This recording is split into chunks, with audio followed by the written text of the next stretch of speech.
Hey guys, this is Pablo with Meditation Amsterdam. Today we're going to be talking about positive thinking. If you think these are cool topics and you like the channel, do subscribe and do like the video.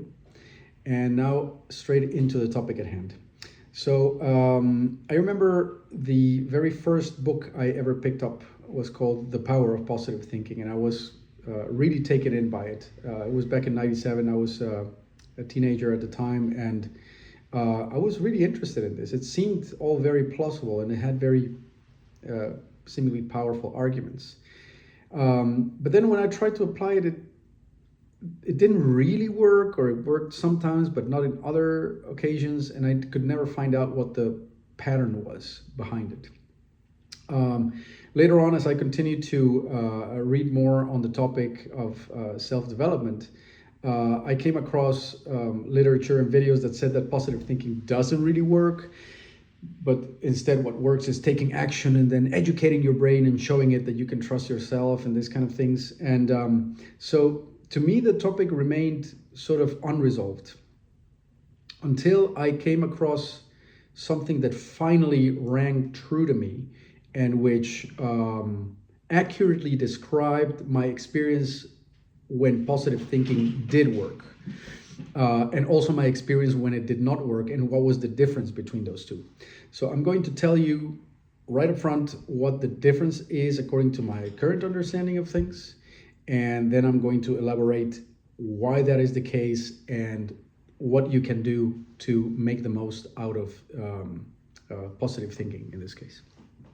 So the thing that makes the difference is whether you are saying it and believing it on the level of the mind, the thinking mind, or whether you are saying it from the thinking mind, but believing it with your body, whether your body believes what you're saying or not. And if the body believes what you're saying, then you are going to be very effective in making those thoughts drive you forward and achieve results.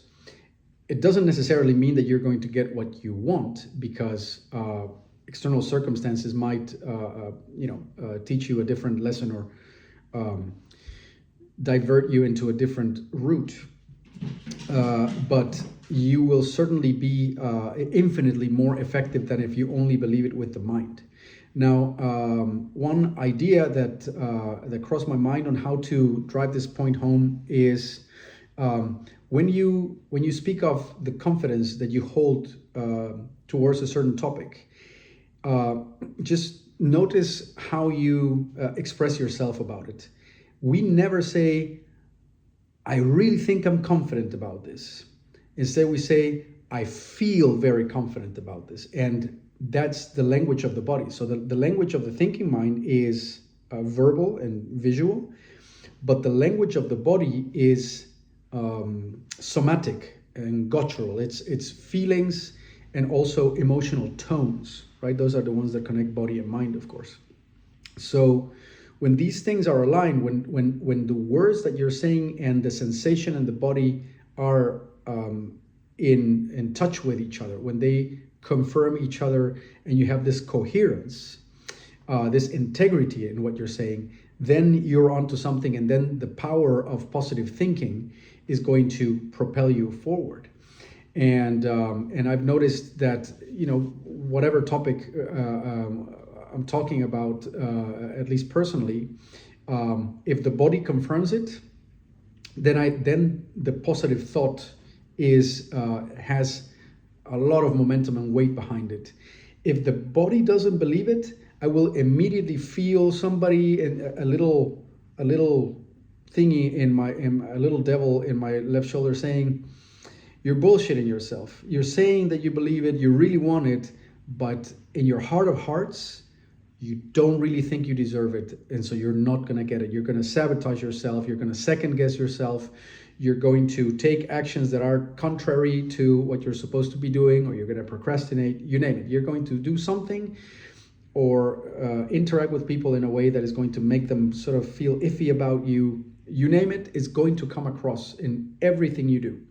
So I think it was Freud that said that everything we think is literally coming through in the way that we behave, and that is very true in this case as well, of course. So the body needs to believe the positive thoughts that you are voicing about a certain topic or about how you feel about yourself. And then the next logical question is, so how the hell do I get my body to believe a certain thing?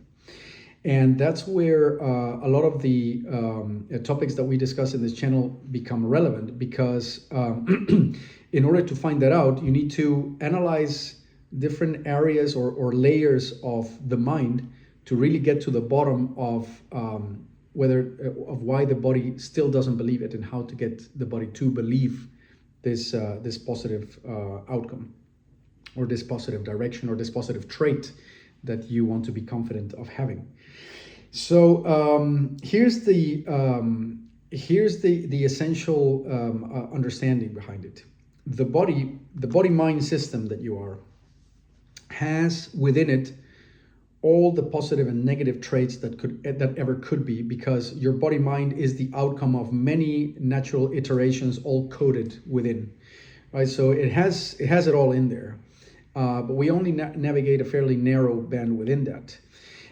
So when we come across a certain situation, you will look at it and your mind will go, I recognize that positive trait or that positive outcome, and therefore the traits that I would need to have in order to achieve it. And it's going to look inside and it's going to go, yeah, I have those. Or it's going to go, no, I don't have those. Right? So it's going to pass a certain judgment whether it feels capable, therefore confident, and therefore the positive thought has weight behind it.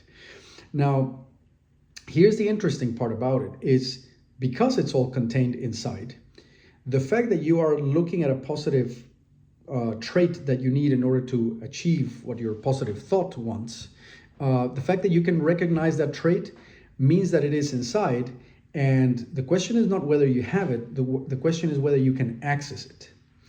And every part of your nervous system that is disconnected from your awareness is going to hold in it a certain capability that if it's cut off, you can't feel it.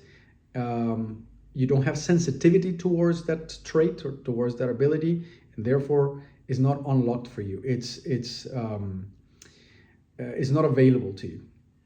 So what you will want to do when you desire a certain outcome, and when you feel the sense of lack in your bodily belief in your ability to achieve it, is to start asking yourself and feel that sense of lack, and feel your relationship to that sense of lack. The outcome you desire seems to be outside. It seems to be a thing or a situation.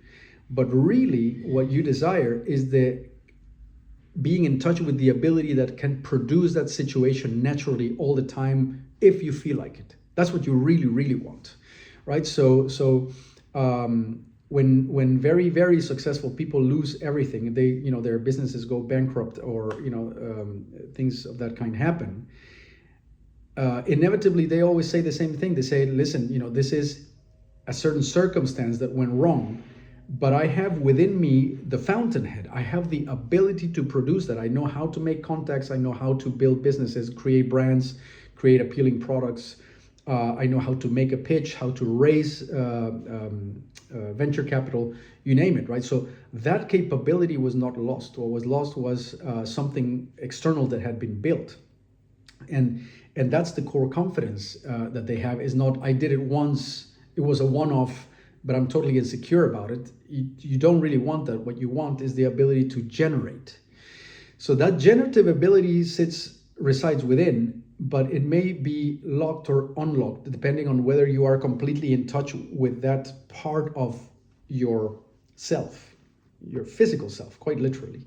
So you want to, if what you are trying to get, or the trait that you feel you lack is not quite on point, you want to turn within and say, let me feel that sense of lack.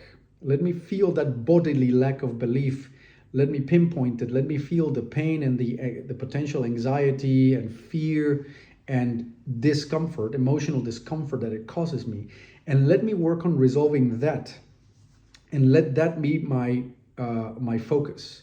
Let me figure out why is it that I want that outcome in the external world, whether it's a partner or a building a business or having a certain thing take place.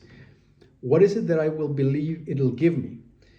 If you scratch deep enough, what you believe it'll give you is respite or assurance that you don't have to any longer be afraid of that sense of lack that you feel towards the trait that you need in order to get the thing you want. Right?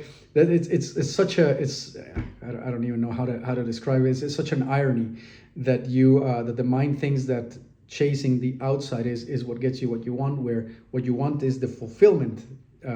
You want that fulfillment directly, and that generative ability. So this is it. This is the big thing. It's one of those things that is skipped in I don't know, books like The Secret or you name it. Or The Power of Positive Thinking. It's not about what you think. It is, but it's thinking. It's a very surface level thing in the mind. It's sort of flaky, superficial, and light. Thinking doesn't carry enough weight to drive you forward. You need to feel the generative bodily confidence that you need to feel that the engine is running, that the engine can be relied upon, can be trusted to see through the obstacles along the way, can feel the creative ability to negotiate those obstacles, come up with answers of things that are unexpected. That's where the core confidence comes from, going out there, and the positive thought will then have something behind it. So you could think of positive thinking as the wheel in the car saying, yeah, I'm going to think positive, meaning I'm going to turn right. But if the engine in the vehicle is not running, which is the body, it's not going to take you anywhere. So positive thinking, we don't need to demonize it. It does work, but it depends on the body believing that what you're saying is achievable because it feels it from the inside out. I hope that gives you some good and handy info, and I'm going to be back with more videos soon. Cheerio.